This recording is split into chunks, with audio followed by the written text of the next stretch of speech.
कितने एमपी ऐसे हैं जो खुद विदेशों में पढ़ के आए हैं? इनके कितने एमएलए ऐसे हैं जो खुद विदेशों में पढ़ के आए हैं? कभी इनके माँ बाप ने कॉस्ट बेनिफिट एनालिसिस करी? ये बच्चे हैं कैबिनेट मिनिस्टर्स के, बीजेपी वालों के बच्चे, जिनके बच्चे अभी विदेशों में पढ़ रहे हैं। मेरे को इससे कोई एतराज नहीं है, मैं किसी की शिक्षा के खिलाफ नहीं हूं। बीजेपी वाले, कांग्रेस वाले, आम आदमी पार्टी वाले, जिसको भगवान ने अच्छा दिया जिंदगी में, वो अपने बच्चों को भेजे, जरूर भेजे। अच्छी से अच्छी शिक्षा सबके बच्चों को मिलनी चाहिए। मैं इसके विरोध में नहीं हूं कि इन्होंने क्यों भेजा। मैं इसके विरोध में हूं कि अगर तुम अपने बच्चों को अच्छी शिक्षा देना चाहते हो तो गरीबों के बच्चों की अच्छी शिक्षा के खिलाफ क्यों हो तुम लोग? अगर हम अपने बच्चों को, गरीबों के बच्चों को अच्छी शिक्षा देना चाहते हैं, अपने बच्चों को अच्छी शिक्षा देना चाहते हैं, तो तुम रोकने वाले कौन होते हो? ये एक फ्यूडल माइंडसेट है।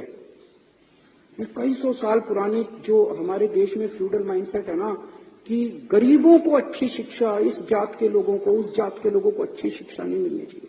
गरीबों को अच्छी शिक्षा नहीं मिलनी। शिक्षा जो है इन ठेकेदारों की बपौती रहनी चाहिए। इसको तोड़ना है हम लोगों को। और ये एलजी साहब उसी माइंडसेट से आते हैं कि एलजी साहब के बच्चों को तो मिलनी चाहिए अच्छी शिक्षा, गरीबों के बच्चों को अच्छी शिक्षा नहीं मिलनी चाहिए। इस माइंडसेट को तोड़ना है अपने को, पूरे देश को तोड़ना है। आजादी मिल गई, लेकिन ये माइंडसेट अभी भी है कि गरीबों के, इस जात के, उस जात के बच्चों को अच्छी शिक्षा नहीं लेनी। ये विदेश कैसे जा सकते हैं? पढ़ो। एलजी साहब ने लिखा है इंडिया में करा लो ट्रेनिंग। ये एलजी साहब की नोटिंग है, इंडिया में करा लो ट्रेनिंग। अरे क्यों करा ले इंडिया में ट्रेनिंग? हम कम है किसी से? गरीबों के बच्चे कम है किसी से? गरीबों के बच्चे हैं तो इंटेलिजेंट नहीं है क्या? क्यों करा ले? हम तो अपने बच्चों को फिनलैंड भेजेंगे। पूरी दुनिया में सबसे अच्छी शिक्षा फिनलैंड के अंदर मिलती है, सबसे अच्छी। ये सबको पता है। फिनलैंड पूरी दुनिया में शिक्षा में नंबर 1 है, और उसमें भी जो नंबर 1 यूनिवर्सिटी है उसमें भेज रहे हैं हम। पूरी दुनिया में जो नंबर 1 है हम तो भेजेंगे सर। दिल्ली के लोगों का पैसा है, टैक्स का पैसा है दिल्ली के लोगों का, टैक्स के पैसे से, दिल्ली के टैक्स के पैसे से भेज रहे हैं। लोगों का पैसा, लोगों के बच्चे, अपने पैसे से लोग अपने बच्चों को ट्रेनिंग के लिए देते हैं। ये वो क्या कहते हैं, पराए घर में अब्दुल्ला दीवाना। ये एलजी कौन हो गया है? बेगानी शादी में अब्दुल्ला दीवाना। ये एलजी कहां से आ गया? कौन है एलजी? कहां से आ गया एलजी? किस बात का एलजी? कौन एलजी? कौन लेफ्टिनेंट गवर्नर? हमारे सर पे बैठ गया के लेफ्टिनेंट गवर्नर। अब वो तय करेंगे कि हम अपने बच्चों को कहां पढ़ाएंगे। ऐसी सामंतवादी सोच के लोगों ने आज हमारे देश को पीछे छोड़ा हुआ। मैं कई बार सोचता था 70 साल हो गए हमारे देश को, 75 साल हो गए हमारे देश को। इतना पिछड़ा कैसे रह गया, इतना अनपढ़ कैसे रह गया, इतना गरीब कैसे? इन लोगों ने जानबूझ के, इन लोगों ने देश को गरीब रखा है। इन लोगों ने हमारे बच्चों को पढ़ने नहीं दिया। ये तो सामने आ गया, नंगे हो गए ये लोग। इन लोगों ने हमारे बच्चों को, बड़ी मजे की बात है, एलजी साहब के पास पावर नहीं है ये करने की। एलजी साहब के पास पावर नहीं है ये करने की। मैं भी आपको दिखाता हूं। सुप्रीम कोर्ट ने साफ साफ कहा है कि भाई 3 चीजें हैं। एक है पुलिस, पब्लिक ऑर्डर और लैंड। इन तीनों चीजों को छोड़ के एलजी साहब के पास कोई भी निर्णय लेने का अधिकार नहीं है। ये सुप्रीम कोर्ट का ऑर्डर है।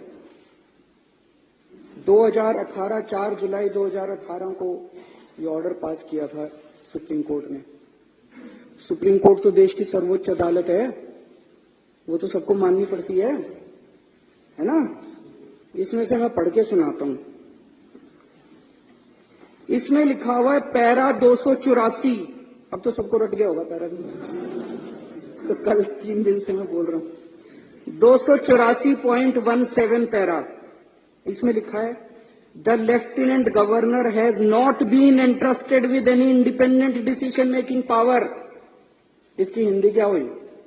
लेफ्टिनेंट गवर्नर, दिल्ली के लेफ्टिनेंट गवर्नर को स्वतंत्र रूप से कोई भी निर्णय लेने का अधिकार नहीं है।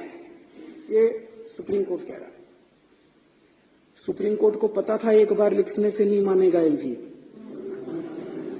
उन्होंने 2 बार लिखा। उन्होंने फिर पैराग्राफ नंबर 475.20 में लिखा there is no independent authority vested in lieutenant governor to take decisions. अब इससे फालतू बेचारा सुप्रीम कोर्ट भी क्या करेगा? सुप्रीम कोर्ट ने साफ साफ लिखा है, भाई एलजी साहब के पास डिसीजन लेने की पावर नहीं है। मैं जब एलजी साहब से मिलने गया अभी 3 दिन पहले, तो मैंने ये पढ़ के सुनाया उनको। मैंने कहा सर सुप्रीम कोर्ट ये कह रहा है। कहते हैं हाँ सुप्रीम कोर्ट की अपनी राय हो सकती है। सर अध्यक्ष महोदय, इसके बाद मेरे पास कुछ कहने को नहीं बचा रहा।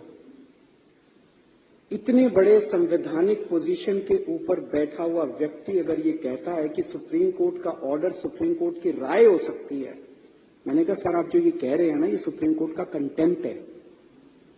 आप ऐसा नहीं बोल सकते। सुप्रीम कोर्ट का आदेश कानून है इस देश का, सुप्रीम कोर्ट का आदेश बाइंडिंग है इस देश के ऊपर, इस देश के हर नागरिक के ऊपर।